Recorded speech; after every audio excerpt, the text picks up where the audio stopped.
Thank you for taking the time to watch this video. This is again the 5-part series of best practices in adding images to your supply chain. Right? What are some of the best practices that you can implement tomorrow, right? Without much system changes, maybe very little process changes, and so forth. So one of the very important thing, right, that we follow in the distribution center as supply chain professionals is strict adherence to safety. Right, safety is very important. The last thing you want is some employee that's meets with an accident and then all kinds of repercussions because of that. Right. And I've been to so many distribution centers, and wherever been to, I've seen, right, if there is one chart that says, hey, we are proud to say that this DC has run for 300 days, 400 days without any accident. So people are very proud of the fact that they run a very safe operation, which is great, and that's what every warehouse manager's intent is, and that's what as a team we all want to do.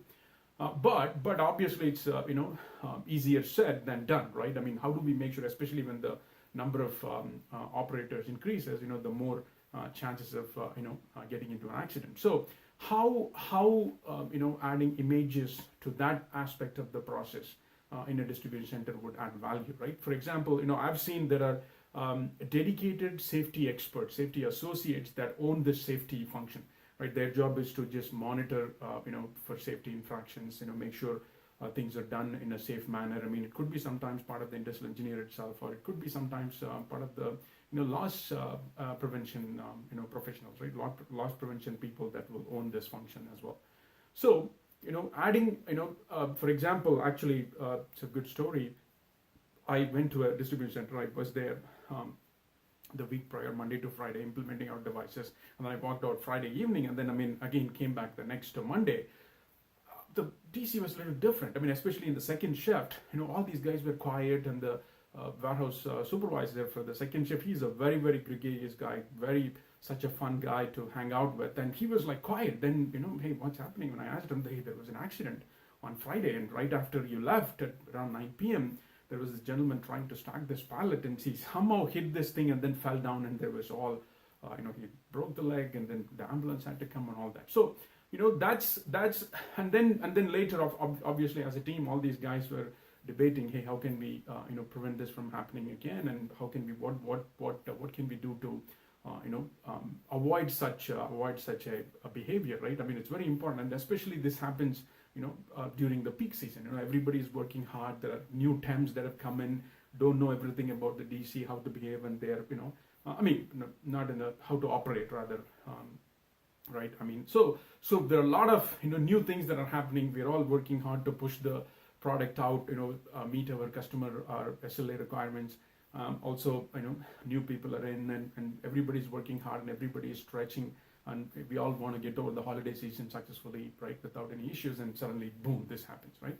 So if you think about it, adding images, as part of this tool set for the safety associates or the safety experts, that's a big help, because when, typically if you look at it, the lapses, especially the lapses and the infractions from the, established procedure, from the established best practice that people are supposed to follow, happens. It doesn't happen overnight, right? If you look at it, it happens, in there is a small lapse, and then, slightly bigger lapse, and then slightly bigger lapse, and then it gets worse. One fine day, it's like, oh my God, we are not even following the process. What happened? Everybody's so busy doing their job, and, people don't pay attention to these lapses, and then suddenly, an accident happens, right? So the team talked about, hey, how about empowering people on the floor, right? Especially supervisors, especially managers. Hey, if you see something, say something, right? If you see something, if you see as a team we are not doing a great job, hey, there is an infraction happen, there is a safety problem that happened, there is somebody is not following the proper procedure. It could be something as simple as lifting a box, right? When you're lifting a heavy box, you're supposed to fully go to the floor, squat, and then lift it, right? If you bend and lift it, that's not the best practice. You might break your back. I mean, simple things like that, right? Just the fact that, hey, there are safety associates that are watching and that are documenting these infractions, and it's important that we have to follow these practices, best practices, recommended safety principles, right? That's very important, and adding images to that process, and empowering people on the floor. and so they can take pictures of, hey guys, I saw this. Hey, let's not do it. As a team, we got to do better, right? As a team, let's hold ourselves accountable. Not so much as to pointing fingers, rather, bringing up that we are all together as a team. We got to do better type of attitude and culture in the organization. So that way, any such thing that happens, there is also something called nipping it in the bud, right?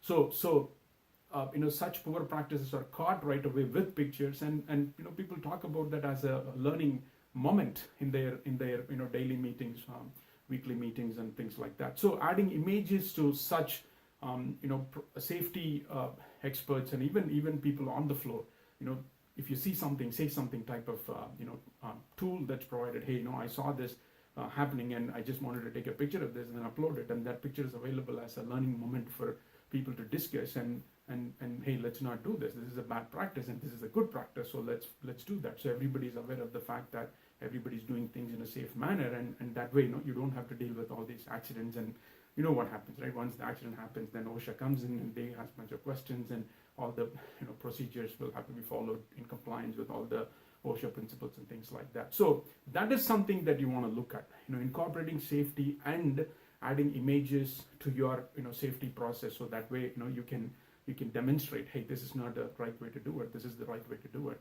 Things like that. So overall, as a team, you guys are running a very safe operation, and much better operation, following best practice, following all the right things that need to be done while running the operation. So thank you very much for taking time to watch this video. Please let us know what you think, and would love to hear your thoughts. And hopefully you got a chance to watch the other videos as well. And looking forward to hearing from you. Thank you.